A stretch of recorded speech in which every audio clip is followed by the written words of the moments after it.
E aí pessoal, tudo bem? Aqui é o professor Ednei, professor do curso BioRossi. Nessa aula de exercício a gente vai trabalhar com alguns problemas envolvendo teoria dos conjuntos para complementar a aula teórica anterior. Então eu estou trazendo aqui para vocês agora um exercício da Universidade Federal de São João del Rei, de 2013, que traz o seguinte. O diagrama que representa o conjunto A interseção com B menos C, união com C interseção B menos A. Então você tem alguns cálculos envolvendo conjuntos e a gente tem que representar isso na forma de um diagrama de Venn-Euler, ok? Então você tem aqui 4 possibilidades de diagrama que são possíveis respostas para essa operação que a gente vai fazer aqui. Então a gente vai fazer a solução passo a passo para você poder acompanhar e verificar como é que é feito esse tipo de problema que é recorrente em alguns vestibulares tradicionais. Então a gente tem o seguinte, eu vou fazer primeiro esse cálculo. A interseção de A com B menos o conjunto C. Então observe que eu coloquei aqui os três conjuntos, conjunto A, conjunto B e conjunto C. E aqui dentro eu vou fazer a representação desses cálculos aqui passo a passo. Então, inicialmente, eu vou fazer o cálculo A interseção com B, ou seja, os elementos que têm em comum entre esses dois conjuntos, A e B, que é justamente essa região que eu acabei de marcar para você na tela. Então, essa aqui é a região A interseção com B. Agora, eu vou marcar a região compreendida pelo conjunto C, que é essa região marcada em azul, e observe que essa região C pega um pedaço da interseção de A e B. Aí, só relembrando da aula teórica, quando você quer fazer a subtração de dois conjuntos, lembrando que o primeiro conjunto que aparece na operação de subtração são os elementos que você possui, e o segundo conjunto que aparece aqui, no caso o C, são os elementos que você quer subtrair, que você quer eliminar nessa operação. Então, observe que todos os elementos que estão marcados dentro do C serão eliminados, e como a gente tinha a interseção de A com B e o C pega uma parte dessa interseção, esse pedacinho da interseção será eliminado nessa operação. Então, observe que quando a gente for eliminar o C, uma parte da interseção vai embora. Okay? Então, nesse caso, esse foi o primeiro cálculo. Então, observe a pequena região que vai sobrar para a gente aqui da interseção de A com B menos C. Do lado direito, a gente vai fazer o cálculo de C interseção B menos A, para a gente poder fazer o cálculo final logo em seguida. Então, primeiro eu vou marcar a região C interseção B, ou seja, o que tem em comum entre esses dois elementos. Então, observe que aqui eu marquei a região de interseção dos conjuntos B e C, e agora eu vou marcar o conjunto A, que é o conjunto que a gente vai subtrair uma operação semelhante àquela anterior. Então, quando eu pegar a interseção de B e C e subtrair o conjunto A, essa interseção dos três conjuntos aqui vai ser eliminada nessa operação. Ok? Então, observe que a gente vai ter apenas uma pequena região nesse segundo cálculo também. Para a gente poder finalizar, basta fazer agora o cálculo da primeira região, do primeiro conjunto que a gente calculou, com o segundo e fazer a união dos dois. Então, a gente vai obter esse esqueminha aqui. Então, quer dizer que a nossa resposta nesse exercício vai ser englobando essas duas regiões aqui. Uma pequena parte da interseção de A com B e uma pequena parte da interseção de B com C, que dá o cálculo esperado. Então, a resposta para a gente está no item B. Ok? Qualquer dúvida, pode postar nos comentários desse vídeo. Agora a gente vai fazer uma questão que caiu na Universidade Estadual de Goiás de 2018. Então a gente tem o seguinte, dados os conjuntos A e B, onde na interseção de A e B você tem os elementos B e D. Então observe aqui que os conjuntos estão representados com letras maiúsculas e seus elementos com letras minúsculas, para a gente poder diferenciar isso no exercício. Na união de A com B, a gente tem os elementos A, B, C, D e E. E o conjunto B menos A é formado apenas pelo elemento A. E ele pergunta, o conjunto B é igual a... Então a gente tem algumas possibilidades para esse conjunto B. Então a gente vai fazer a solução também passo a passo desse exercício. Então observe que a gente só tem dois conjuntos. Então a gente vai ter um conjunto A, um conjunto B e vai ter uma possível interseção entre os dois aqui. Então observe que inicialmente ele falou que a interseção de A com B é formada pelos elementos B e D. Então eu vou colocar os elementos B e D aqui dentro da interseção. Ele ainda falou que Na união de A com B, você tem 5 elementos. Só que, desses 5 elementos, apenas 2 que eu já tenho certeza onde eles estão localizados, que é na interseção, são os elementos B e D.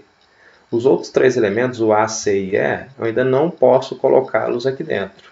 Então, o que a gente vai fazer? Vai pular para o próximo cálculo. O próximo cálculo é o cálculo B menos A, ou seja, o conjunto B menos o conjunto A, está dando o elemento A.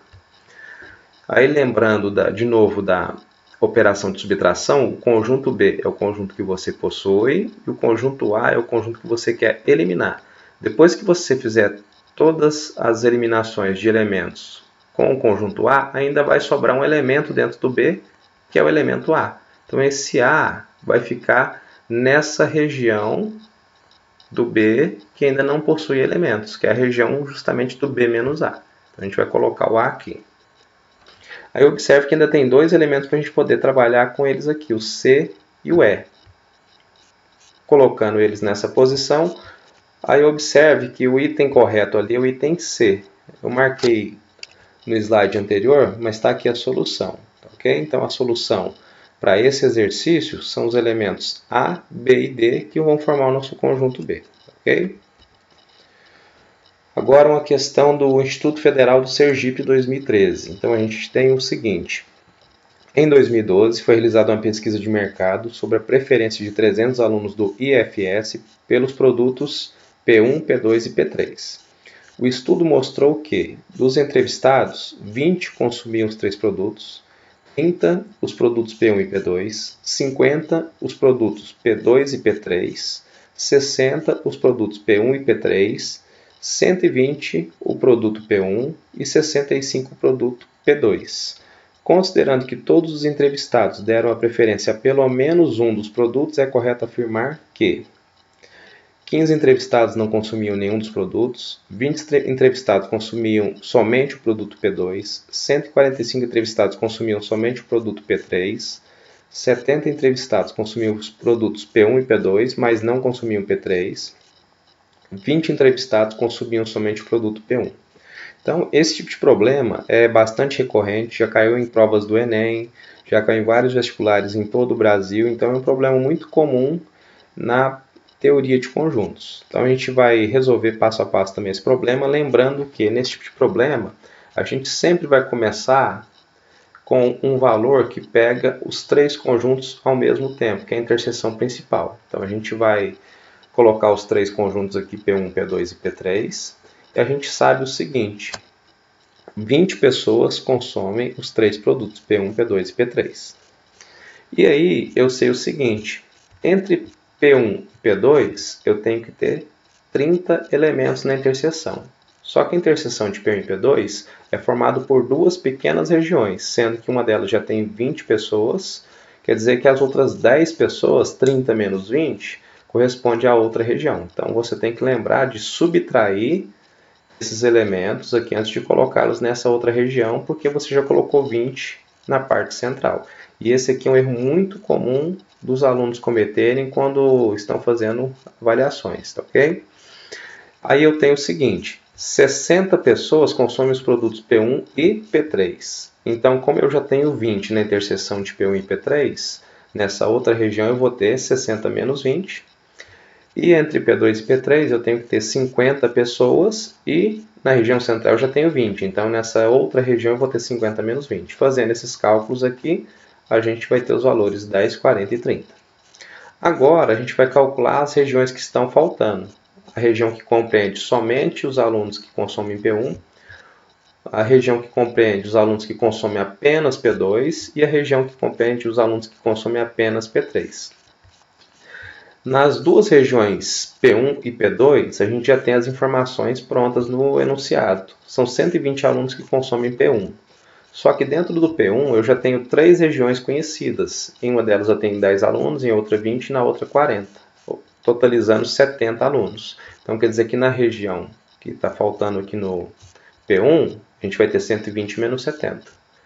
Lá no P2 eu tenho que ter 65 alunos de acordo com o enunciado. Só que dentro do P2 eu já tenho 3 regiões com 60 pessoas, 10 mais 20 mais 30.